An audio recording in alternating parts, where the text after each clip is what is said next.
Assalamualaikum warahmatullahi wabarakatuh. Kali ini kita akan membahas parameter kelayakan bahan ajar.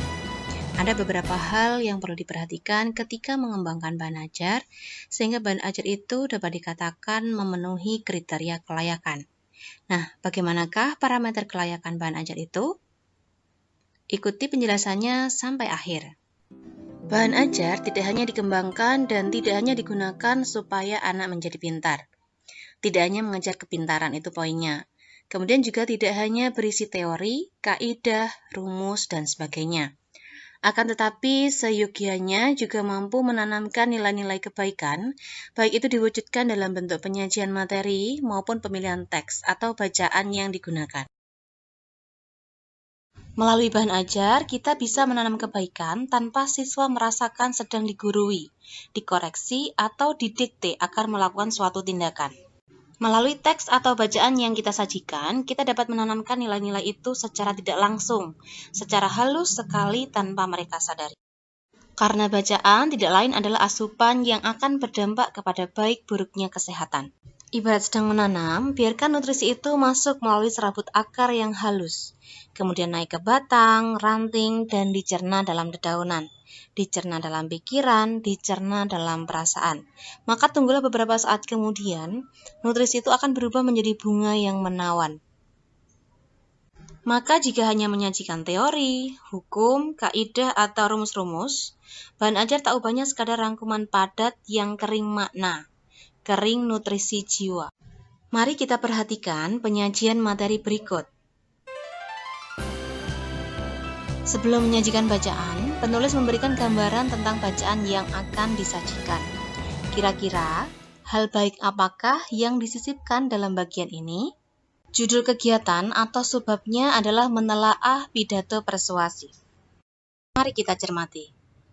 Dimulai dari kalimat yang pertama. Penulis melarang siswa untuk mengatakan, saya kan masih kecil, masih sekolah. Siapa yang mau mendengarkan saya? Kemudian, penulis berusaha meyakinkan siswa dengan pernyataannya. Bukan soal usia, melainkan kepedulian, keseriusan, dan keyakinan kamu yang membuat apa yang kamu pikirkan didengar atau dibaca orang lain. Selanjutnya, penulis meminta siswa untuk memperhatikan sebuah contoh. Perhatikan contoh bagaimana seorang anak usia SMP berbicara secara meyakinkan di hadapan tokoh-tokoh dunia. Dari beberapa kalimat ini saja dapat kita ketahui bahwa penulis bahan ajar sedang mengajak siswa agar bersikap peduli, serius dalam menanggapi suatu permasalahan, kemudian juga memiliki keyakinan atau optimisme yang tinggi. Usia muda bukan menjadi kendala agar didengar orang. Itulah salah satu bentuk cara menanam kebaikan melalui penyajian materi. Bukankah ini suatu hal yang keren dan inspiratif? Penulis tidak sekadar meminta pembaca atau siswa untuk membaca teks, tetapi juga memberikan gambaran yang menggetarkan dan menggerakkan, yaitu untuk peduli, serius, yakin, dan percaya diri. Kemudian, perhatikan isi teks pidato yang dipilih dalam bahan ajar ini. Ini bukanlah pidato yang biasa. Penulis bahan ajar tidak sembarang mengutip dan memilih teks. Lihatlah pilihan kata yang digunakan oleh Seven Suzuki dalam pidatonya. Pidatonya penuh persuasif, penuh daya pukau. Lihatlah ketika dia memperkenalkan diri dengan begitu mengesankan. Kami menggalang dana untuk bisa datang ke sini sejauh 6.000 mil untuk memberitahukan pada Anda sekalian, orang dewasa, bahwa Anda harus mengubah cara Anda, hari ini, di sini juga. Saya tidak memiliki agenda tersembunyi. Saya menginginkan masa depan bagi diri saya saja. Lalu, perhatikan pula bagian ini. Pada bagian ini, Seven Suzuki menyajikan fakta yang terbantahkan. Semua ini terjadi di hadapan kita, dan walaupun begitu, kita masih tetap bersikap bagaikan kita masih memiliki banyak waktu dan semua pemecahannya. Saya hanyalah seorang anak kecil, dan saya tidak memiliki semua pemecahannya. Tetapi saya ingin Anda sekalian menyadari bahwa Anda sekalian juga sama seperti saya. Suzuki berusaha membuka pikiran dan kesadaran semua orang yang hadir di hadapannya. Lalu, Suzuki melanjutkan pidatonya dengan kalimat-kalimat repetisi yang menyentil. Anda tidak tahu bagaimana caranya memperbaiki lubang pada lapisan ozon kita. Anda tidak tahu bagaimana cara mengembalikan ikan-ikan salmon ke sungai asalnya. Anda tidak tahu bagaimana caranya mengembalikan binatang-binatang yang telah punah. Anda tidak dapat mengembalikan hutan-hutan seperti sedia kala di tempatnya sekarang yang hanya berupa padang pasir. Dan Suzuki pun memberikan penegasan pada akhir pidatonya. Jika Anda tidak tahu bagaimana cara memperbaikinya, tolong berhenti merusaknya. Dari kata-kata yang disampaikan oleh Seven Suzuki, kita bisa menyadari bahwa pidato ini memang sangat bagus dan menawan. Bahasanya lancar dan jujur, tetapi penuh energi.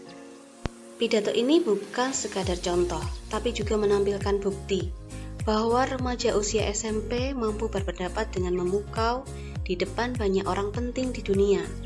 Kepedulian, semangat, dan keseriusan adalah sikap yang perlu diteladani dari seorang anak bernama Seven Suzuki. Dengan pidato ini, siswa tidak hanya diajak untuk memahami pidato yang baik, tetapi juga diajak untuk meneladani sikap-sikap bijak yang ditampilkan di dalamnya. Sampai di sini dapat kita pahami bahwa menyusun bahan ajar tidak sekadar menjajar teori, rumus, kaidah, dan sejenisnya. Bahan ajar perlu disusun dengan pertimbangan yang matang agar benar-benar bermanfaat baik secara intelektual, emosional, sosial, maupun spiritual. Sebagai bentuk penjaminan terhadap kualitas bahan ajar, ada 4 parameter untuk mengukur kelayakan bahan ajar, yaitu pertama kelayakan isi, kedua kelayakan penyajian, ketiga kelayakan bahasa, dan yang keempat kelayakan kegrafikaan. Yang pertama adalah kelayakan isi atau substansi bahan ajar. Dari segi isi atau substansi, bahan ajar yang baik hendaknya berisi materi yang mendukung tercapainya kompetensi sebagaimana disebutkan dalam kurikulum yang berlaku. Ada 3 hal yang perlu diperhatikan dalam menyajikan materi, yaitu kesesuaian materi dengan KI dan KD, kemudian keakuratan materi, dan materi pendukung pembelajaran. Suatu materi dikatakan telah memenuhi KI dan KD jika disusun dengan memperhatikan kelengkapan materi, keluasan materi, dan kedalaman materi. Materi dikatakan lengkap jika memuat semua materi pokok untuk mendukung tercapainya KI dan KD. Jadi semua hal yang diperlukan dalam penjelasan materi tersebut sudah termuat dalam bahan ajar. Hal-hal apa saja yang perlu dicantumkan sudah ada dalam bahan ajar. Kemudian dikatakan luas jika uraian materinya telah menjabarkan substansi minimal. Jadi minimal misalnya sudah ada penjelasan tentang fakta, konsep, prinsip, dan teori. Sedangkan dikatakan memperhatikan kedalaman materi jika materi tersebut memuat penjelasan yaitu terkait konsep, definisi, prinsip, prosedur, contoh, dan pelatihan yang cukup. Jadi ada penjelasan atau paparan yang mendalam itu sudah mencakup semua hal tersebut. Jadi tidak hanya berupa definisi atau konsep, tetapi sudah dilengkapi dengan contoh dan pelatihan yang cukup. Biasanya pelatihan atau soal latihan yang digunakan, ini soal-soal yang memiliki kualitas berpikir tingkat tinggi misalnya. Soal-soal yang memenuhi kriteria berpikir tingkat tinggi, sehingga bisa dikatakan sebagai materi yang mendalam. Kemudian ada uraian materi yang sesuai dengan ranah kognitif, afektif, dan psikomotorik. Tidak hanya berupa teori, tidak hanya berupa kognitif, tetapi juga ada pengembangan afektif dan psikomotorik.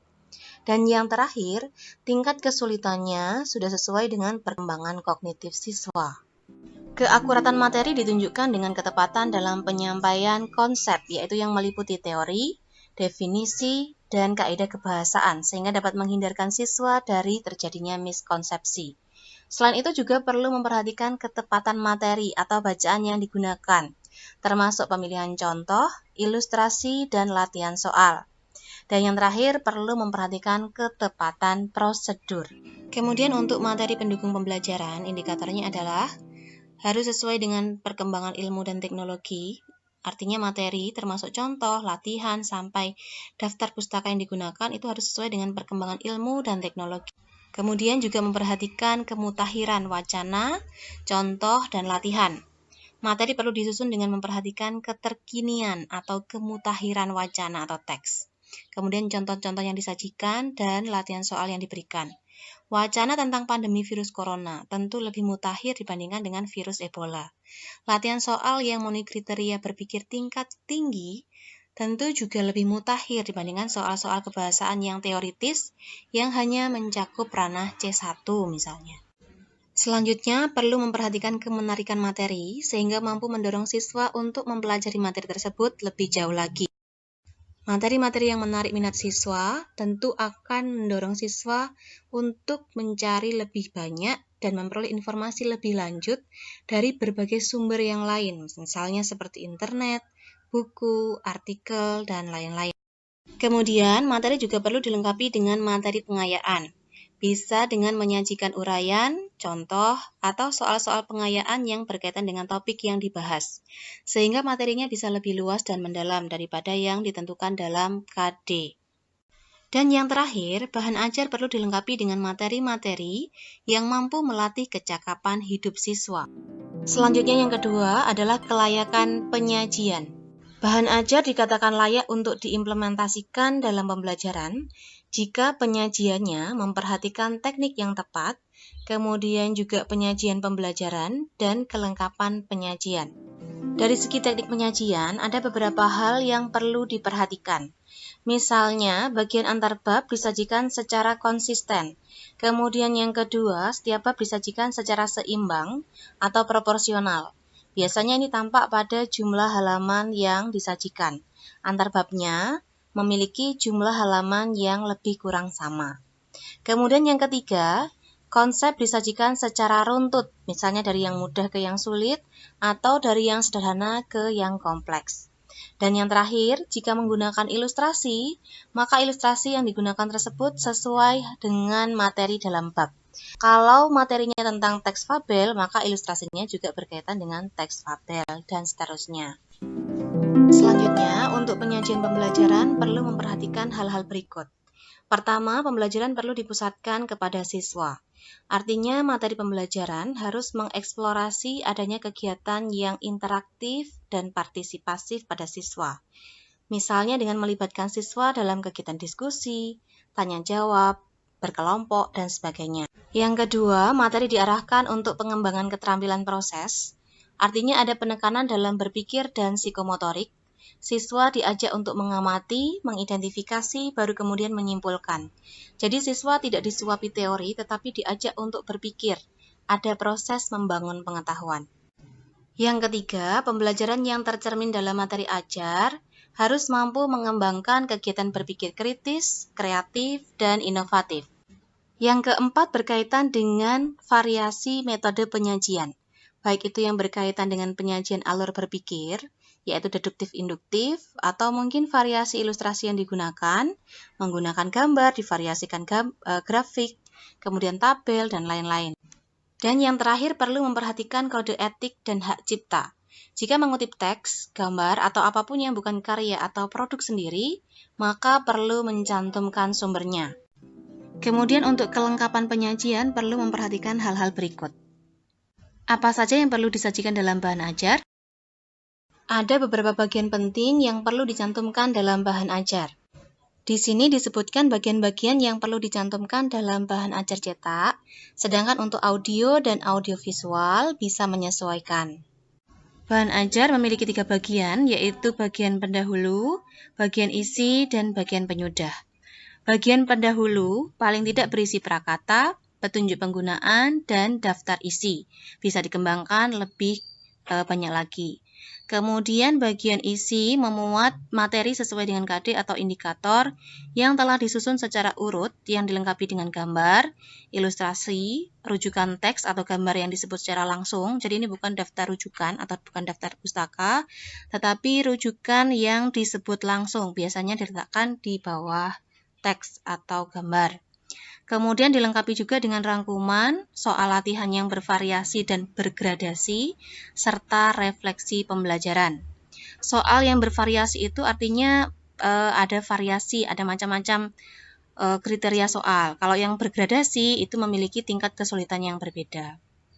Dan bagian penyudah itu berisi daftar pustaka, indeks, dan daftar istilah. Yang ketiga adalah kelayakan bahasa.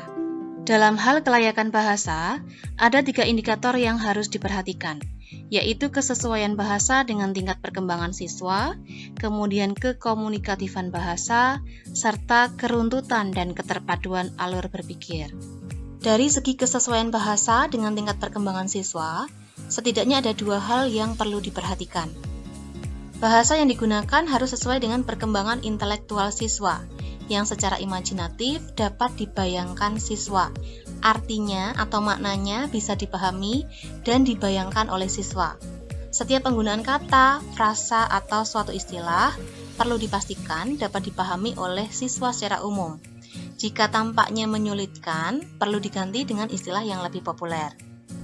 Kemudian, bahasa yang digunakan juga harus sesuai dengan kematangan sosio-emosional siswa, dengan didukung oleh ilustrasi yang menggambarkan konsep, mulai lingkungan terdekat atau lokal sampai global. Selanjutnya, untuk kekomunikatifan bahasa, perlu mengutamakan keterpahaman pesan. Artinya bahasa yang digunakan perlu menarik, jelas, tidak ambigu, tepat sasaran, dan lazim digunakan dalam komunikasi.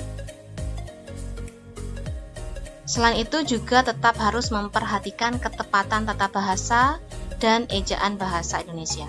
Selanjutnya, untuk keruntutan dan keterpaduan alur berpikir harus mencerminkan kelogisan antar bagian. Hal ini ditunjukkan dengan kelogisan dalam penyampaian pesan antar bab dan antar subbab. Kemudian juga kelogisan penyampaian pesan antar paragraf dan antar kalimat. Kelayakan yang terakhir adalah kelayakan kegrafikaan. Secara umum, bahan ajar perlu disusun dengan memperhatikan tampilan yang menarik, dengan tata letak yang proporsional, pemilihan jenis huruf yang mudah dibaca, pemilihan warna yang harmonis, serta penggunaan ilustrasi yang fungsional dan kreatif. Khusus penyusunan bahan ajar cetak, perlu memperhatikan hal-hal berikut. Pertama, ukuran kertas mengikuti standar ISO, yaitu A4, A5, dan B5 bisa dipilih, dengan toleransi perbedaan ukuran antara 0 sampai 20 mm. Pemilihan ukuran kertas juga perlu memperhatikan materi isi buku, karena hal ini akan mempengaruhi tata letak dan jumlah halaman.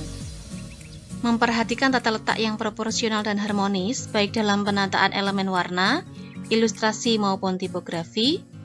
Kemudian, jika bahan ajar itu dibentuk dalam buku berseri, maka perlu didesain secara konsisten antara seri 1 dan seri yang lain. Dalam hal penggunaan huruf dalam tipografi kulit buku, harus menarik dan mudah dibaca.